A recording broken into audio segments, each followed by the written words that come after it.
Brother Quilon of the Lamenters rhythmically cleaned the edge of his relic blade with a cloth, systematically back and forth along the edge of the blade. The sword had been cleaned of alien blood a long time ago, but it was a calming ritual for the Lamenter. It helped him focus and keep his mind sharp. He looked out at the rest of his Deathwatch brothers in the arming chamber. All were engaged in similar rituals, cleaning weapons and armor, all silent. He had only been a part of this kill team for a few months, and he'd only been part of the Deathwatch for around 6, and they still had not gotten used to each other yet. They still treated him with outright suspicion and contempt at times. It was always the same with the Lamenters. Wherever they went, their origins and their actions always seemed to precede them as bad omens to others. He went back to rhythmically cleaning his sword with the cloth again. That was when their sergeant, Haturu, a librarian of the Solar Hawks chapter, broke the silence in the arming chamber by addressing a question towards the Lamenter. "So why did your chapter do it, Lamenter?" Quilon looked up from his blade at the librarian. "What did you say, cousin?" Haturu looked down again at the Lamenter and asked the question again. "Why did your chapter do it, Lamenter? Why did you become traitors? Why did you side with Blackheart?"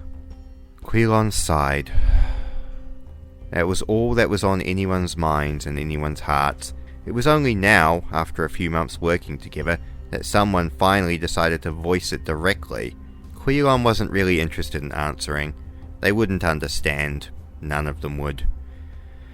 "Does it matter, Sergeant?" "It matters to me. I wish to know why. I wish to know what sort of man am I dealing with that he would be part of my squad. So I ask you again, Lamenter, why did you turn traitor?" "You wouldn't understand, Sergeant. None of you would." "Then explain it to me, Lamenter. Tell me why." We did not know that was the path we had taken at first. We did not know that those we had allied ourselves with were guilty of so many crimes. At first it made sense. At first it seemed like the right thing to do. You wouldn't get it. I don't think any of you would. Perhaps I would, if you had bothered to explain it, instead of hiding behind words. So go on, tell it to me. Why did your chapter do as you did? It all started at the beginning, I suppose, as with all stories.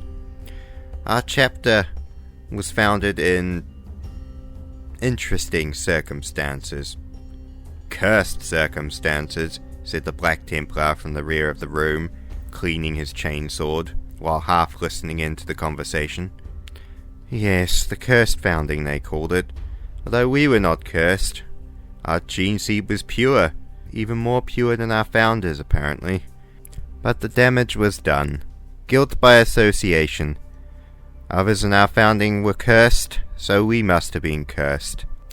Or so the minds of the ignorant and superstitious thought. That cost us so much over the years, our chapter. We have been abandoned, we had been betrayed, we had been deceived and forgotten. On Corellia, the Mortificators abandoned our chapter, just because of our foundings. We had never met them before during that day. We had never fought alongside them. They had no reason to doubt our courage or our strength, but because of our origins, because of our foundings, they abandoned us. They left us to fend the might of the Black Legion alone. And then our chapter did. We fought on as much as we could. We held the line until the Ultramarines and the White Scars came to relieve us. And that's how it was. Whenever we fought alongside fellow Astartes, the story was always the same. Because of our foundings and our origins, they abandoned us. They refused to fight alongside us. They dishonored us. They treated us with contempt. They didn't have a chance to let us display our courage and our honor. They simply saw the name and abandoned us. Could you ever understand what that's like? Brother Gastura spoke a silent I do, a gruff, low voice. That was the first time the Lamenter had ever heard the Black Shield speak outside of battle, and it raised some questions in the back of the Lamenter's mind as to where the Black Shield had come from. But those were questions for another day. The Lamenter continued his story.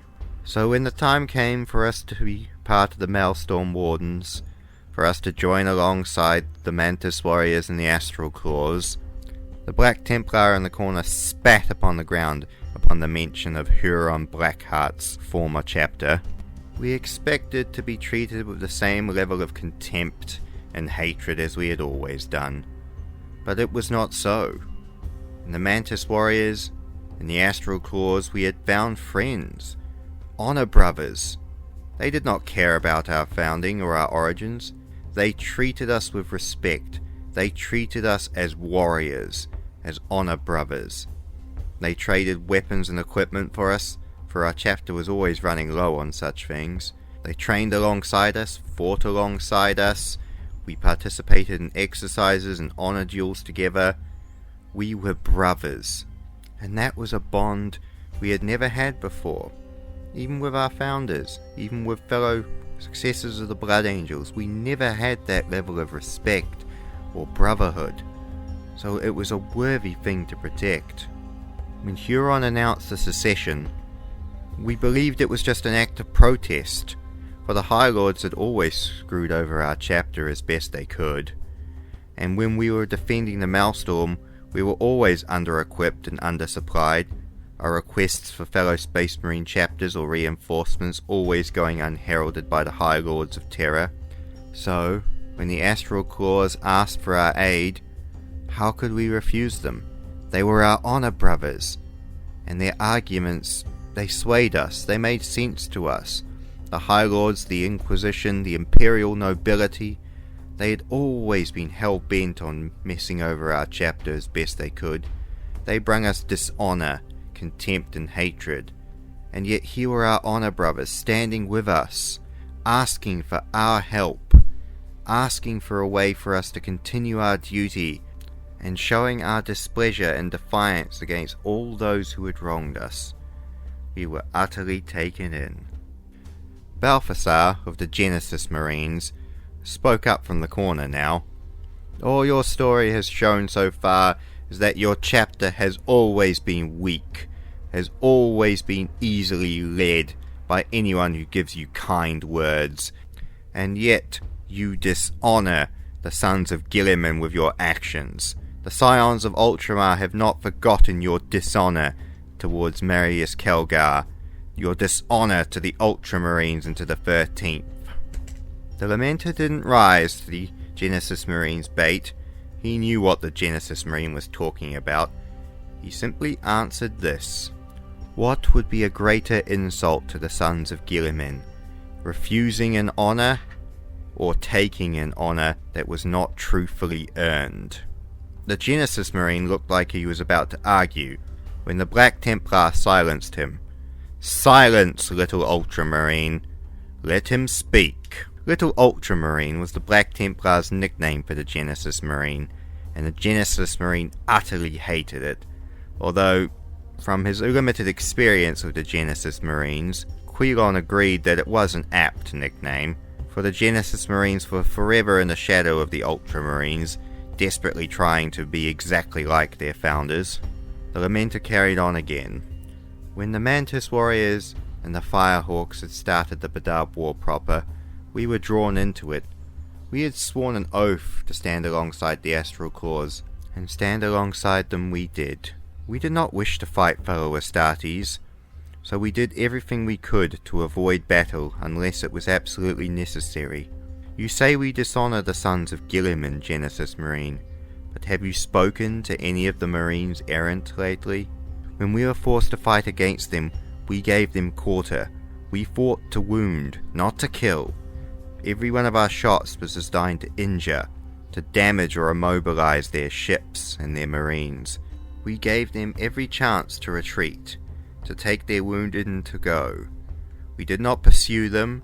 We did not fire upon them as they retreated. We conducted ourselves with honor in unfortunate circumstances. But you are still fighting fellow Astartes. Did you not see that was wrong? Of course it was wrong, Solar Hawk. The entire situation was wrong, but they were unusual circumstances, and we had to stand beside our honor brothers, and we had to defend ourselves when fired upon. That was the way. It was a series of battles that I had hoped, I think our chapter master hoped too, that diplomacy would solve. But when the Minotaurs came, we realized that there was no chance for diplomacy, not when they attacked us. When we fought our fellow Astartes, we conducted ourselves with honor. The Minotaurs, they did not. They attacked us and butchered us. They executed our wounded as they tried to surrender. They stole our weapons and our ships. Have you ever seen the like, any of you? Have you ever watched as a foe snatches the weapon from a wounded marine's hand and then rams them in the eye with it? For I have. Have you watched as a noble sergeant and a hero of the chapter has his sword arm cut off, and then watch as their enemy takes that self-same blade, rams them through the heart with it, and goes on to kill their brothers with it? You say I have no honor. You say I am a traitor. You can say so many things about me in my chapter, but the Minotaurs are true traitors. They have no honor. They have no nobility. They have nothing but purest hate and contempt. Only the Marines malevolent, I have heard, are a more foul breed of Astartes than they. Our blades broken and our bolts spent, we surrendered. And still that did not stop the Minotaurs.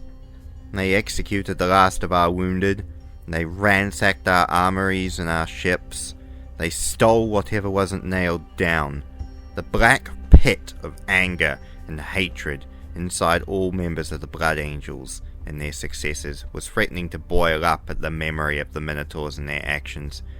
But Quilon stuffed it back down inside, calmed, and spoke again.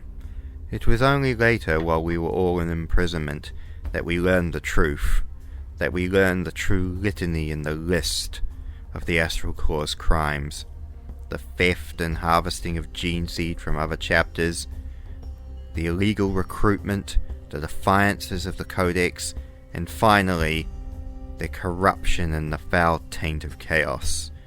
Only then did we truly realize that we were wrong, that our honor brothers who'd stood with us, that had honored us and respected us, treated us as equals, had just used us for their aims, had just used us as tools, as weapons in their crusade against the Imperium, and we had been utterly taken in.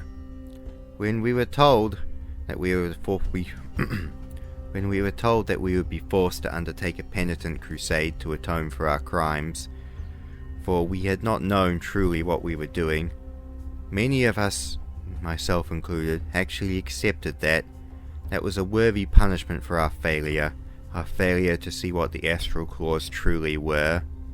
So, Solar Hawk, that is why. Deception, betrayal, and ignorance. I do not care how you judge me, or how history judges me, for my chapter has always stood by the Emperor, by his people. For those we cherish, we die in glory is our battle cry, because that means something to us. The Lamenter looked down with sorrow in his eyes, and although my chapter may be dead, and my brothers all gone, I wish to continue to honor their memory as best I can, and the way I choose to do so is through the blood of Xenos, and one final act of service. The Solar Hawk librarian nodded quietly to himself. He did not say any further words, but he nodded again, and then spoke to the entire squad. We are due back for translation into the warp in 2 hours. I want everyone to be ready for mission debrief once we are back in the warp. Dismissed. One by one, they all left the arming chambers. First the Solar Hawk, then the Brazen Claw, the Black Templar, the Genesis Marine, and finally the Black Shield, who looked out at the Lamenter and gave a silent nod before leaving the chambers, leaving the Lamenter alone. He picked up his cloth and went back to polishing the edge of his blade in silence.